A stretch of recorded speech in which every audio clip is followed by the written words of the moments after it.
기계 넘치는 김태형과 너무나 비교되는 송영무, 문재인 정권이 국방부 장관을 왕따시켜 만든 결과물. 국방위원회 김영철 관련 현안 보고에 출석한 송영무 국방부 장관. 문재인 좌파 정권이 만들어 놓은 국방부 장관의 꼬라지를 보면 멀지 않아 한국 군대가 당나라 군대가 되지 않을까 심히 우려스럽기만 합니다.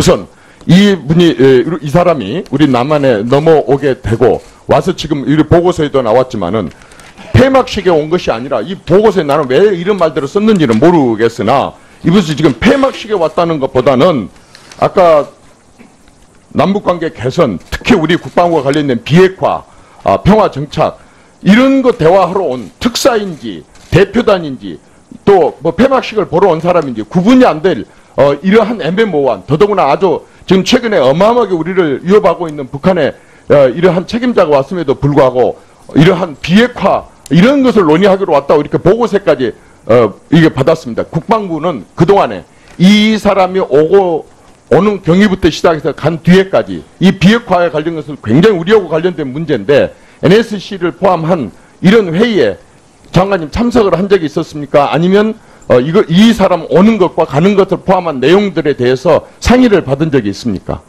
그 회의에 한번 참석을 해본 적이 있습니까? 참석을 한 요청을 받은 적이 있습니까?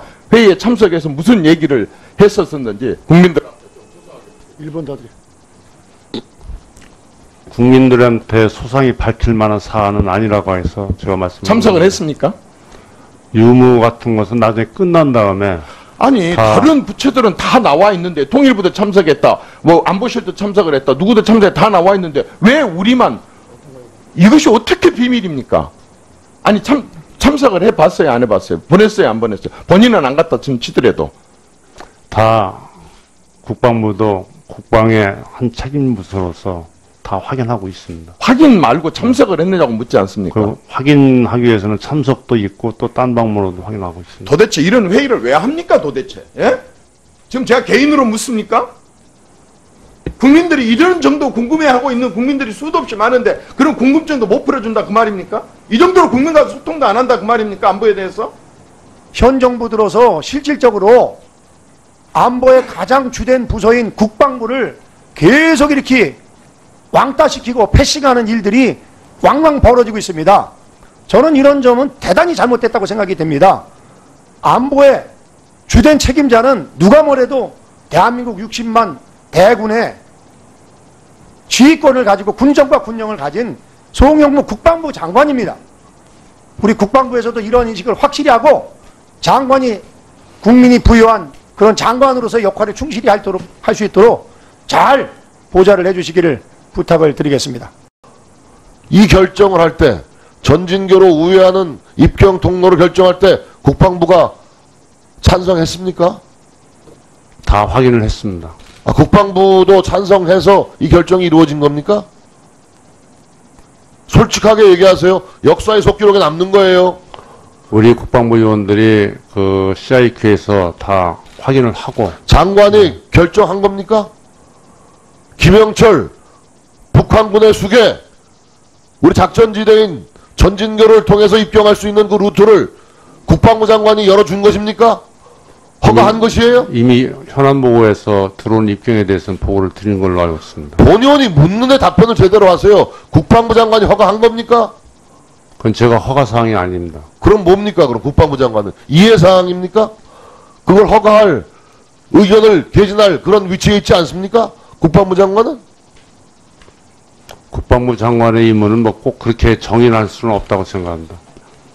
아니 대한민국 국방부 장관이고 대한민국 군 아닙니까?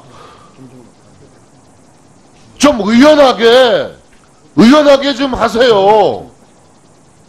이게 뭡니까 도대체?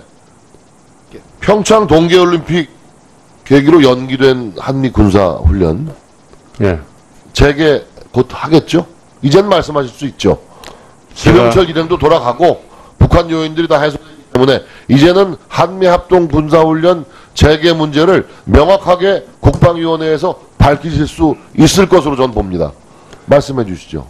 패럴림픽이 3월 9일부터 18일까지 있습니다. 그것은 올림픽하고 연관되기 때문에 제가 국회에서도 지난번에 말씀 올렸듯이 3월 18일 이후부터 4월 1일 이전에 분명히 밝히겠습니다 하고 보고 드렸습니다. 본 의원이 묻는 것은 재개 여부를 포함해서 밝혀달라는 것이죠. 그래서 그 내용은 재개되는 것으로 이해해도 되겠죠? 당연히. 그 내용은 그때도 한미 국방장관 간에 동시에 동일 내용으로 발표드리기 전에 근데 정말 답답한 것은 문정인 대통령 외교안보 특보는 27일 날 이렇게 얘기했어요. 평창 동계올림픽을 계기로 연기된 한미합동 군사훈련이 4월 첫 주에 재개될 것이다. 그 사람은 그런 얘기를 했을진 몰라도 그런 걸 결정하고 하는 위치는 아니라고 생각합니다. 근데 왜 이렇게 계속 이분은 이렇게 앞서가고 하고 싶은 얘기를 다 하고 그래요? 문재인 특보의 4월 첫 주 한미합동 군사훈련 재개 발언, 이 발언은 맞는 겁니까? 틀린 겁니까? 제가 그건 다대박이가 적당치 않다고 생각합니다. 알고는 있는데 이 문정인 특보의 발언 내용에 대해서 알고는 있는데 예. 말하기가 뭐 하시다 이거예요? 예. 말하기가 왜 뭐 하세요? 아니 그건 맞다고 얘기하기도 그렇고 틀리기도 그렇고 지난번에 그분에 대해서는 제가 언급을 했기 때문에 맞다고 얘기하기도 그렇고 틀리다고 얘기하기도 그렇고 자 지금 국민들한테 국방부 장관이 설명을 하는 거예요. 그 국민들이 국방부 장관의 지금 이 답변을 어떻게 이해를 하고 받아들여야 되는 겁니까? 아니 문정인 특보의 얘기는 맞다고도 할 수 없고 틀리다고도 할 수 없다? 그런 해괴한 답변이 세상에 어디 있어요? 그러니까 그런 훈련에 대한 일체의 얘기는 3월 18일 이후에 제가 정확히 말씀을 드리는 얘기입니다. 문정인 대통령 특보란 사람은 4월 첫 주에 한미합동훈련 재개될 것이라고 어떻게 얘기합니까? 제가 그래서 그분은 그렇게 얘기할 수 있는 위치에 있는 사람이 아니라고 말씀을 드린 겁니다. 문정인 대통령 특보란 사람이 지금 오바를 해도 한참 오바하고 있는 거죠. 그런 것을 그러니까 제가 그런 얘기를 제가 말씀드리기 어렵다는 말씀입니다. 말씀할 수 있는 건 뭡니까? 국방부 장관이. 아니 뭐를 얘기할 수 있는 거예요? 그러면 이 국회 국방 전체회의에 출석해가지고 뭘 얘기하려고 오신 겁니까? 아 정말 이정현 의원 말씀 맞다가 이런 회의를 왜 해야 되는 거예요? 예? 국방부 장관 돌려보내세요. 여기 왜 출석시키는 거예요? 앞으로 국방위 전체회에 나올 이유가 없어요. 국회의원 질의에 당당한 국방부 장관의 모습은 찾아보기 힘들고 그저 우물쭈물하다가 질책만 당하는 시간 때우기로 질의 시간은 끝났습니다. 최근 논란을 야기시키고 있는 문정인 특보의 발언과 관련하여 계속되는 국회의원들의 추궁에 눈치만 살피는 국방부 장관의 모습을 보고 결국 회의를 진행하던 김학용 의원도 일침을 날렸습니다. 자꾸 우리 국방위원회에서 문정인 특보 관련해서 이야기가 나오는데 그 사람 정신 나간 사람 아닙니까? 왜 이렇게 싸돌아다니면서 쓸데없는 짓을 해가지고 이렇게 평지풍파를 만드는 겁니까? 아니 지가 국방부 장관입니까? 대통령 특보면 조용히 대통령에게 진언하고 그런 역할을 해야지 책임도 없는 사람이 나서가지고 쓸데없는 얘기 내고 말이에요. 그 장관이 강력하게 경고해 주세요. 네, 잘 알겠습니다. 말이 안 되는 얘기지. 그리고 문정인 특보인지 뭔지 여기저기 돌아다니면서 특강했고 돌아다녀가지고 어디서 특강했고 저 특강료는 얼마 받았는지 요청을 했는데 그 자료가 오질 않고 있어요. 국방부 기조실장. 네.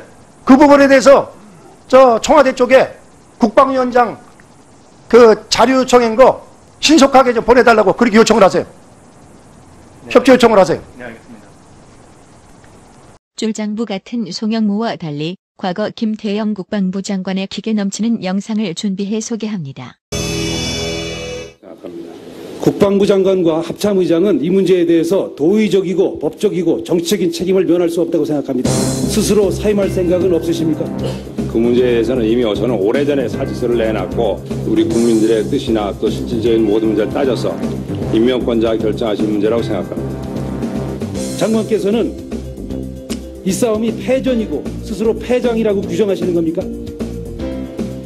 우리가 완벽하게 방어하지 못한 것에 대한 실패에 대해서는 제가 인정을 하는 것입니다. 그러니까 패전이고 패장이라고 규정을 하시는 거죠? 뭐 꼭 그렇게 말씀을 하고 싶으시다면 하시죠. 천안함의 침몰이 있은 그 다음 단계에서 링 세우기가 2대, P P3C기가 떠 있었고 섭취함이 있었고 다 뚫고 잠수정이 모선에 공해상의 모선에 도착할 수 있는 확률은 0.81%입니다. 나오지 않는 계산을 지금 만드신 박선수 의원님께 대단히 좀 훌륭하신 계산을 하셨는데 아니, 오히려 그거는 저희가 그 박선수 의원님의 탁월한 그 계산 방법을 한 수 배웠으면 좋겠습니다.